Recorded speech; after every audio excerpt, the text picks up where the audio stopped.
Uh, Alex is the curator of Springfield Armory National Historic Site. If you haven't been there, they are going to be open till 5 today. So they normally close at 4, 5-ish. So you guys can go and look at the museum. And I was informed to also say you can buy things at the gift shop. So take it away. Yes. Thanks for having me. I realize we're up against lunchtime, so I'll move this along as quickly as I can. But I certainly wanted to give everybody kind of a context for where you're at, where we're sitting right now, what was going on right here, and how does that inform a lot of the conversations. I'm glad the conversations that came before me did, because they're going to make sense within the context of talking about the arsenal that happened right here. So let me paint a quick picture for you. Conflict around the globe, a country certainly on edge, an uncertain future, government workers furloughed, leaving one essential worker for a complex operation, questions about federal and state sovereignty, concerns over collective treatment of disease, the federal government asking states to intercede to defend government property from unruly citizenry. Is it the 2020s? No, it's the 1780s. And it's happening right here on this little plot of land. When we go upstairs to the 7th floor, you'll have a great view of the green, and nearly everything I'm talking about is happening right out there. And where we sit today, come on. Nope. Maybe. It changed on the little next slide thing, but it didn't go. There it goes. All right, sorry. So where we sit today, and you'll see that building where our museum is, has been a focal point of federalism for almost 250 years. Most of the historic buildings that you see around the grounds were built to be impressive. They date from the mid-19th century. Our building was built in 1850, and they were constructed to really convey the power and strength of the federal government as one of the most famous firearm factories in the world, Springfield Armory. But the gun-making activity didn't get started until 1794. There was quite a bit of activity here in the 20 years prior, almost from the start of the American Revolution. So then, as now, was a time when questions of government power were put to the test. So the Continental Arsenal at Springfield was the product of really multiple people, but it really was Henry Knox. After the defeats around New York City, Colonel Henry Knox had a vision. He looked to the British Army and saw a well-organized artillery and also had oversight over military ordnance and supply. He proposed a similar organization for a new Continental Army. Instead of just one regiment of artillery, which Colonel Knox had led to this point, he could see that artillery could use 5 battalions. He thought that a system of magazines for strategic storage and regional support could be combined with a laboratory or munitions production to support not only the artillery, but the entire army. A few days after the Cross River attack on Trenton, the Continental Congress approved his suggestions with General Washington's blessings. They made him a brigadier general and chief of artillery, and he put his vision into motion as soon as possible. As it turns out, he ended up with 4 battalions of artillery, and the 5th turned into a regiment of artificers. As for the magazines and laboratories, the question was where to put them. Knox thought someplace in Pennsylvania and someplace in New England might be good places to start. By early 1777, after some debate, it was settled. Carlisle, Pennsylvania, and Springfield, Massachusetts would be the locations. In arguing for Springfield, Knox saw this little plot of land and noticed its elevated position and its access to a major river with access to shipping, its location in an area that was abundant in timber, livestock, and other provisions. Taking it all in, General Knox stated, "And when the buildings, magazines, etc. shall be erected in a complete manner in the plain just above Springfield, it's perhaps one of the most proper spots in America on every account. Springfield would support the Eastern Department, or really everything east of the Hudson River." Work here began quickly. Congress officially endorsed Knox's choice of Springfield with legislation on April 14, 1777. But Knox had people here at work early in February, several months before. There would be no time to waste, even if he didn't quite have official permission yet.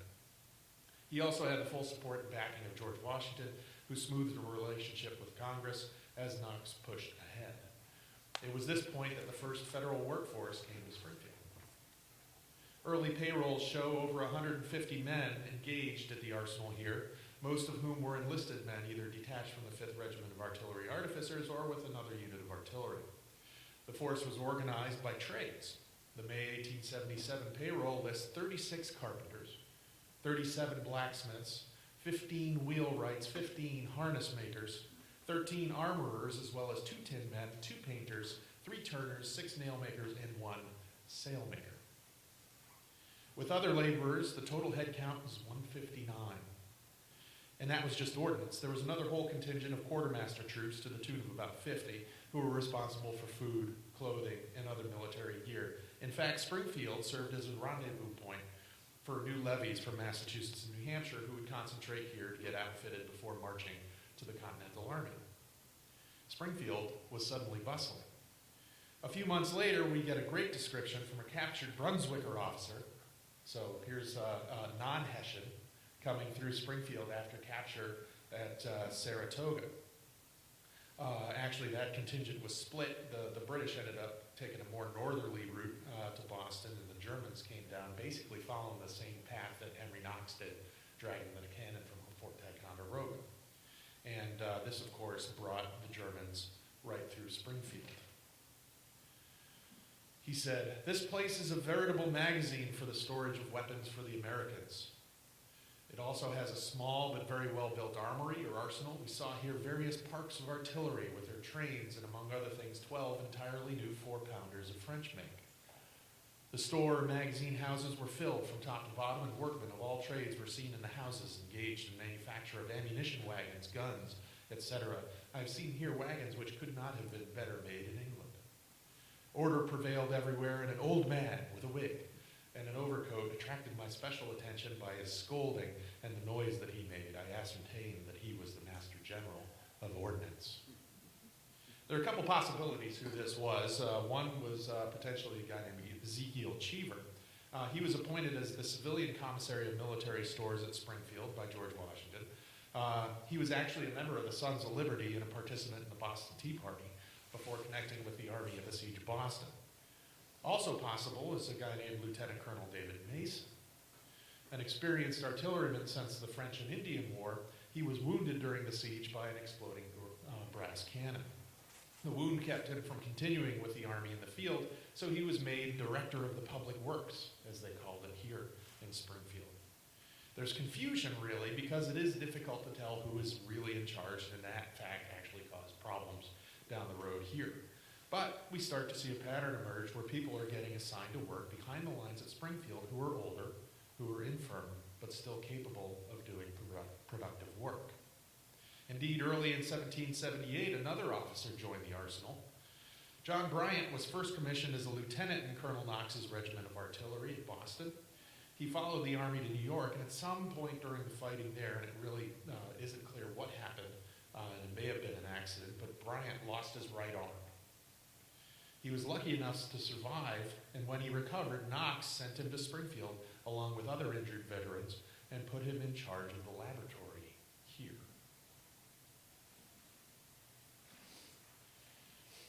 So Bryant had a couple dozen artificers in his company. We can see from a surviving log that a good chunk of his work involved rolling paper musket cartridges. Each worker was expected to roll 144 cartridges a day, more or less. But whether it was more or less, it had to be in multiples of 12, because that was the number that was packaged into a bundle, tied like a gift, and packed into ammunition crates for storage and eventual shipment. Other men would cut cartridge paper, cast musket balls and buckshot, or serve on fatigue duty. Inventories reveal a large number of cartridges generally on hand. Usually the arsenal had around 200,000 available, with the laboratory making up new cartridges as ammo boxes were shipped out during a campaign. One inventory from September of 1780 shows 200,323 musket cartridges on hand, which included 50,088 that were made over the previous month. We can see other things going on, from a cycle of KP duty, where the men would be assigned to cook in lieu of cartridge rolling, and continuation of the Army's policy of smallpox inoculation. And it looks like you can see actually on the top two guys, they're knocked out of work because they've been inoculated. And it it looks like in the other pages that they may have staggered the inoculation, so everybody that wasn't knocked out at once. And I wonder if any refused, which would be kind of interesting. The laboratory also loaded up all sorts of artillery ammunition as well. They loaded ready shot or strap shot for quick loading cartridges of solid cannonballs. They loaded case shot where tin men would make canisters into which were filled musket balls. They loaded paper cartridges which just held standard amount of powder. These differed only in their size. The laboratory loaded for most sizes of ordnance in use by the Continental Army at the time, 3-pounders up through 12-pound guns, as well as howitzers and mortars that fired grape shot shells. For the latter, the laboratory made their own fuses, which would be packed and driven into shells after filling them with a proper amount of gunpowder. Artillery was also supported through other artificers at the arsenal. Many cannon tubes, particularly those provided by the French, came without carriages. It was up to the carpenters, blacksmiths, and wheelwrights to fabricate new carriages of all types, but most often it was for the numerous 4-pounder field guns. They also built hundreds of ammunition wagons, tumbrils, handcarts, traveling forges, and other vehicles to be used by the Army in the field or for work around the arsenal.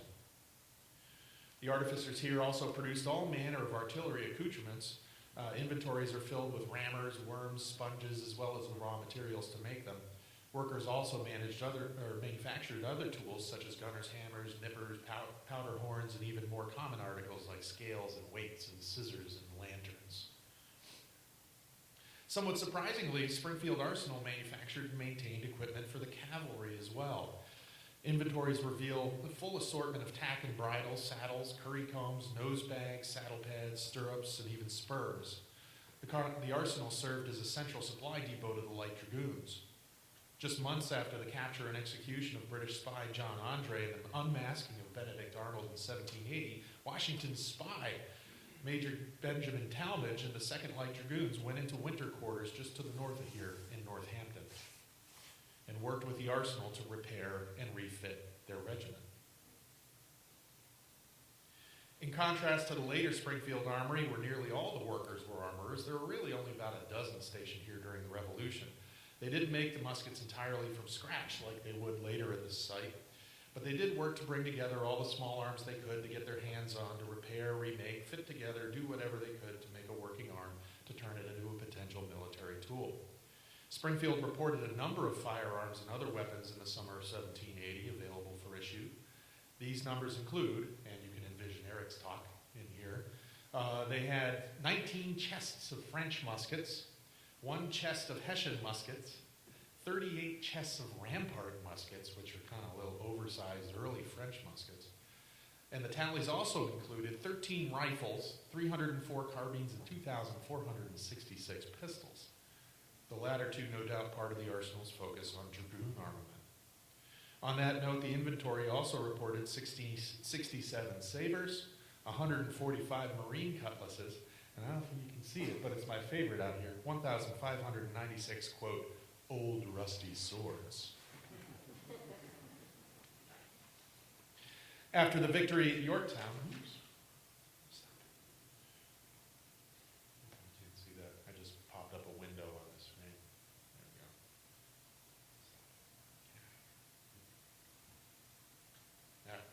After the victory at Yorktown, the Continental Army moved to New Windsor and West Point, New York, to keep tabs on the British in New York City.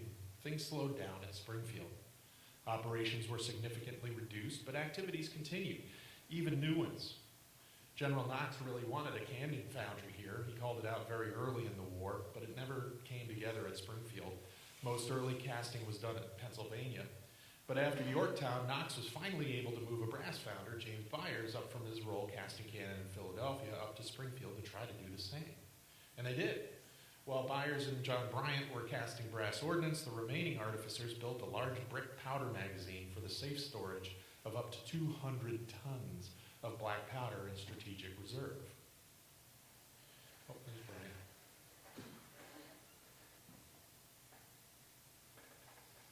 All right.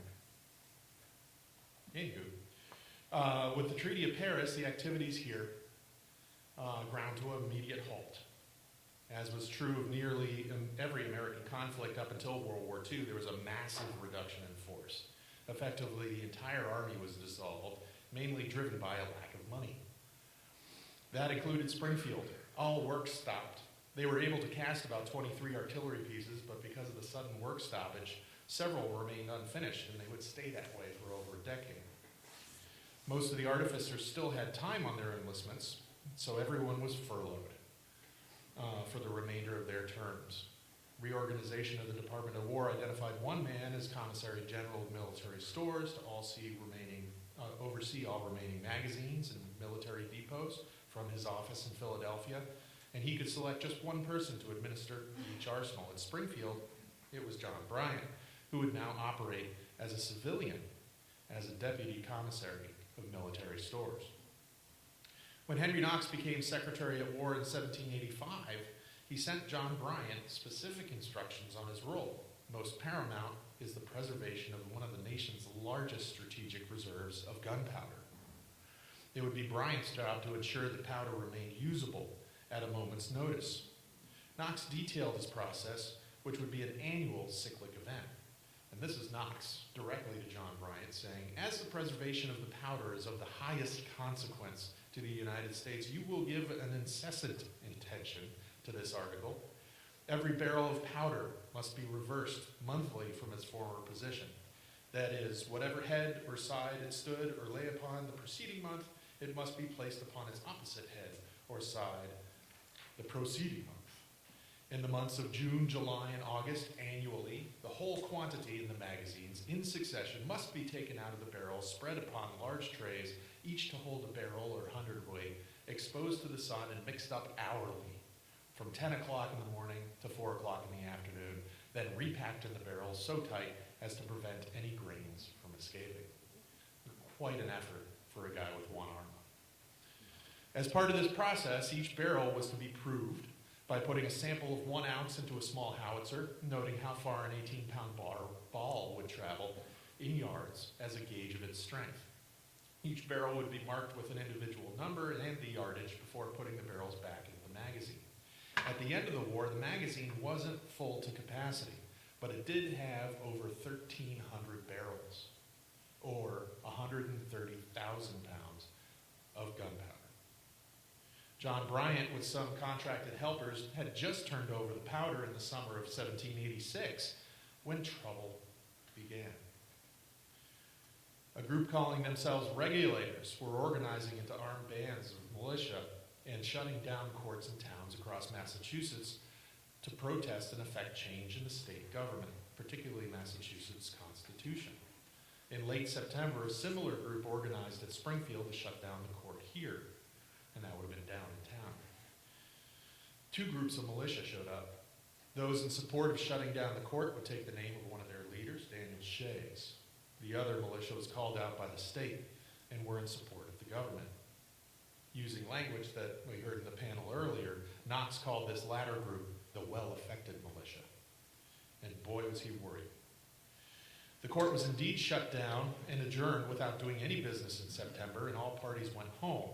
But Henry Knox was very concerned about his baby, the Federal Arsenal at Springfield, as well as the lone one-armed man who held the keys. It was clear to anyone that the armed mob would take interest in this little plot of land.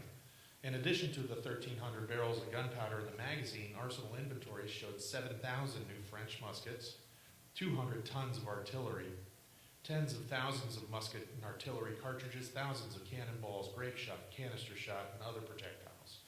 Though everyone went home in September, this clearly wasn't over.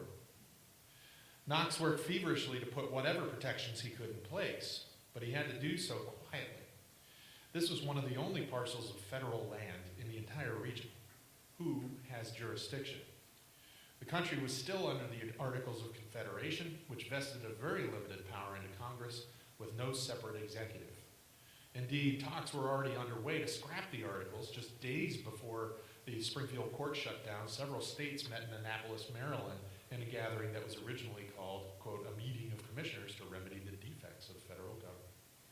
Only 5 states showed up, so a renewed push was made to make another attempt for a better attended constitutional convention later in 1787. But for now, Henry Knox had more pressing problems. Under the current articles, with the power allotted to Congress, there was little that could be done and certainly wouldn't happen quickly. Then, as now, Congress moved slower than molasses, and we were quickly approaching January. With no separate federal executive in charge, Knox had to work out things on his own. Primarily, Knox was concerned that an overt action would spur the insurgents to take the arsenal before any defensive force could gather. The Shays'ites were in every community, particularly in western Massachusetts. Most towns were split. Some were heavily on the side of Shays, and like the Minutemen, could turn out very quickly if needed. So Knox also needed to be careful, as no one was really sure how the federal government could act legally in this scenario. This was a Massachusetts problem. The federal government had no business intervening in state affairs, that much was clear. But there was the problem of this little plot of land. With a whole bunch of federal munitions ripe for picking, Knox quietly approached William Shepherd, the Major General of Massachusetts militia for the entire county, which stretched from Vermont to Connecticut. Shepherd agreed that he would do his best to keep an ear to the ground, and if it sounded like Shays would get after the federal arsenal, he could call out the well-affected militia and defend the place as best he could.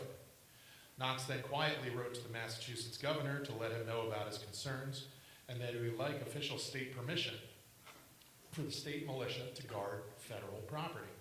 Permission was quietly granted, and General Shepherd was ready in late 1786. Just in case, Knox had also worked out for the state of Connecticut to stand by in case militia in Massachusetts were unavailable or suddenly went over to the insurgency. Several units from Connecticut were standing by in Windsor, just over the border, in case events around the arsenal got out of control. And it was a good thing, too, because Congress, working under the Articles of Confederation, had deferred to other states to see who could raise a militia and defend faraway national property in Massachusetts. And every state to which Congress applied said no. Knox and John Bryant were on their own. And to make matters worse, Knox needed to be back at the War Office in New York City. He would depend upon people to send him news as it happened. Tensions continued to rise through the end of 1786, but in January, General Shepherd sensed something was happening, and he called out the well-affected militia and ordered them to rendezvous at the arsenal, here on this little plot of land. They came from towns all over the county and started to coalesce on the 18th of January. Each town sent small groups, about 1,000 were here in short order, and another 200 soon came after. The problem was not all of them had a musket. There were men with artillery experience, but they had no cannon. What to do? There was official state permission to guard the arsenal, but there wasn't permission, at least not explicit, to use the federal munitions inside for its defense. It was obviously an emergency, and Shepherd authorized the state troops to arm with what they needed. John Bryant gave the general aides the keys to the store for safekeeping and wrote a letter to Henry Knox on January 23rd. He said, "I embrace this opportunity to inform your honor of the preparations that are making in Springfield by the troops under the command of General Shepherd. This morning there was a general review of the troops, which was about 12 or 1,400. By General Shepherd's orders, the keys of the stores were taken by Major Lyman. They have mounted 3 4-pounders and 1 5.5-inch howitzer under the direction of Captain Stevens, who was in the Corps of Artillery all the war, and some 100 new French arms have been delivered out, and powder and musket cartridges from the magazine, but what number or quantity, I know not." Another aide summarized General Shepherd's rationale. On the 25th, Shays had with him a body of 1,200 troops, Day and Parsons with their dependencies as many more, and they were across the river in West Springfield and up in Chicopee. In this situation, with these prospects before us, we ceased to reason on the legality of making use of the arms of the United States. There was, in this quarter, no object of a civil nature at which these madmen could aim. No court of justice was in session or near it.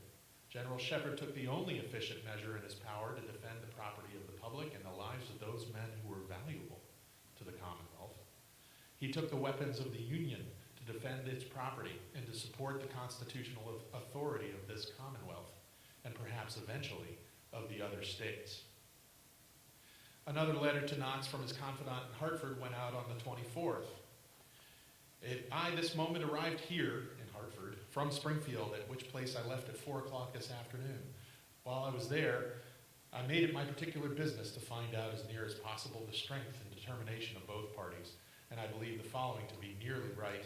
That is, the General Shepard's 1,200 rank and file, as fine men as I ever saw together, determined on victory or death.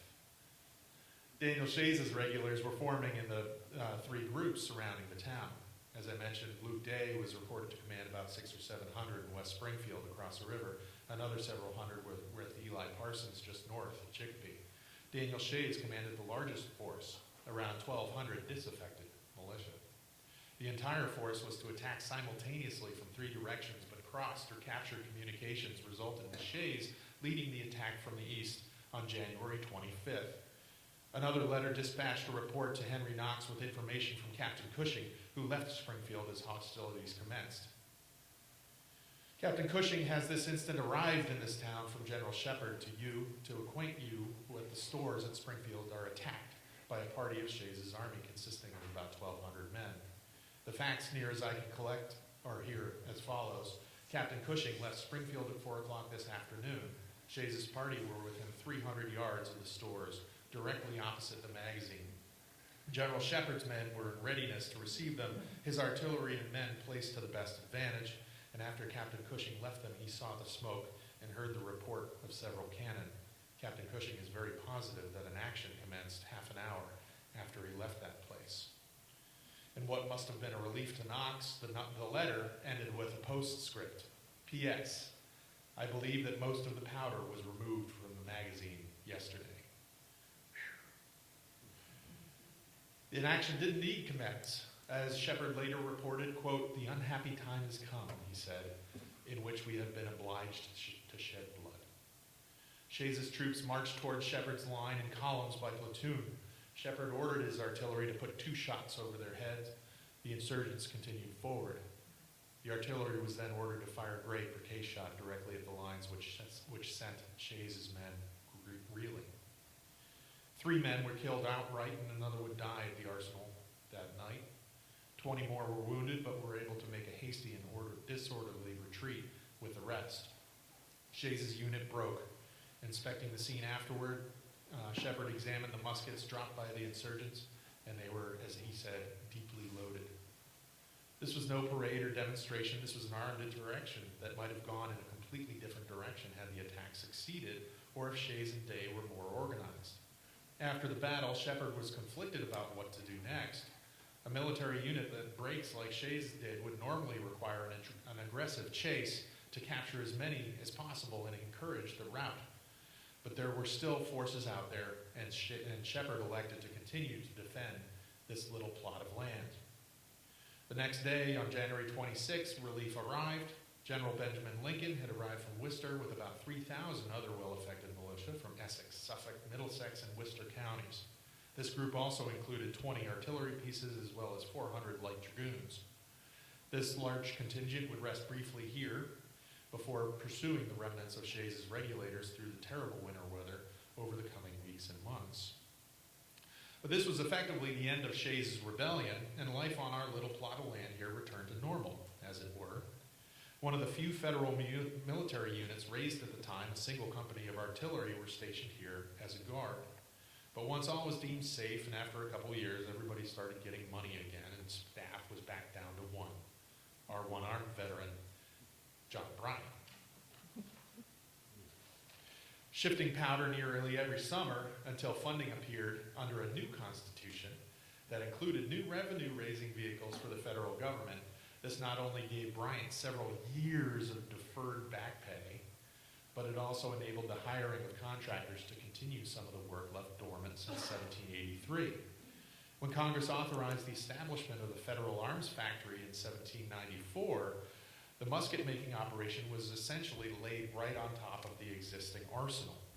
Bryant continued in his role, even bringing on more artificers for contract work reminiscent of activity during the Revolution, which included making more carriages for artillery, overseeing contracts to cast new cannon, maintaining old and brand new muskets made at Springfield Armory, and shipping armaments to various other units. The most entertaining shipment was found in 1797, in which a large portion of gunpowder, 50 muskets, and around 1,400 24-pounder round shot were sent by Captain Bryant from Springfield to Boston. where they would be used to outfit a brand new U.S. Navy frigate, the USS Constitution. Yay. But under the new Springfield Armory, this little plot of land expanded quickly to make room for new manufacturing facilities. Eventually, the armory function overtook the arsenal, and Springfield Armory was off to its world-renowned destiny. For what it's worth, John Bryant was dismissed from service in 1813, 35 years after he started. He died a short time later and is buried nearby in Springfield City Cemetery. But during this time managing this little plot of land, he saw a lot that impacted his country's history. It was a core repository and munitions production facility that supported the Continental Army during the fight for American independence. It was a key strategic reserve after the war, particularly for gunpowder, ensuring the country was always prepared for conflict. It was also the site of militia-on-militia conflict, launching one of the earliest debates on federal versus state power and informing deliberations on the Constitution.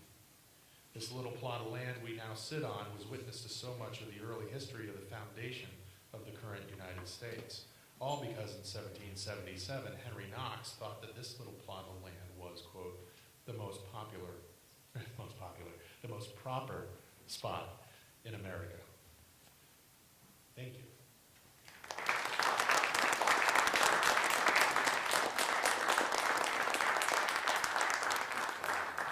Can we do a couple quick questions before we go to lunch, or? Sure. All right. Well, are there any questions before we go to lunch? Yes, sir. Sir, following Shays' rebellion, Yep. did the government take any steps to prohibit firearms to the former rebels? Yes, but it would have been Massachusetts state government. And what did the Massachusetts state government do in that case? My understanding is once they signed their oath of allegiance, they had to give up. They lost certain rights. I believe they couldn't vote for a certain amount of time, and they lost their firearms for a certain amount of time. But that was temporary. Am I right about that? Yeah. I believe I'm right. Thank you, sir.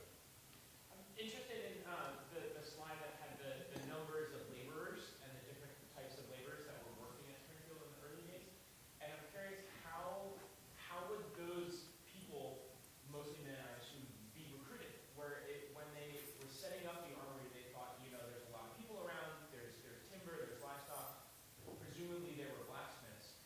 Was it just any old blacksmith? Like, hey, you're working for the army now, or did they seek out particularly highly skilled craftsmen? How did that work, and how were they compensated? Yeah, it was recruited just like they would be recruited from the Army, but with specialized skills. Mainly each group of tradesmen would be overseen by a captain who was a master carpenter, master blacksmith, what have you, and then the company would be filled out with journeymen. Usually the captain would come up with people who are willing to enlist. And that was the big part of it, willing to be part of the Army. They weren't press gangs or... Were most of those people then locals, or were they brought from other areas, or they were already assigned to the Army when Springfield opened? Yeah, no, I mean, a lot of these guys came together like outside the siege of Boston. The major in charge of carpenters was building works at Boston, in Cambridge and Roxbury. And then they tapped him to come back here, and he just dragged all the artificers with him. So really it was kind of organic, kind of focused, but it was officers who knew people who brought them in. Cool, thank you. Yeah. All right. Thank you, Alex.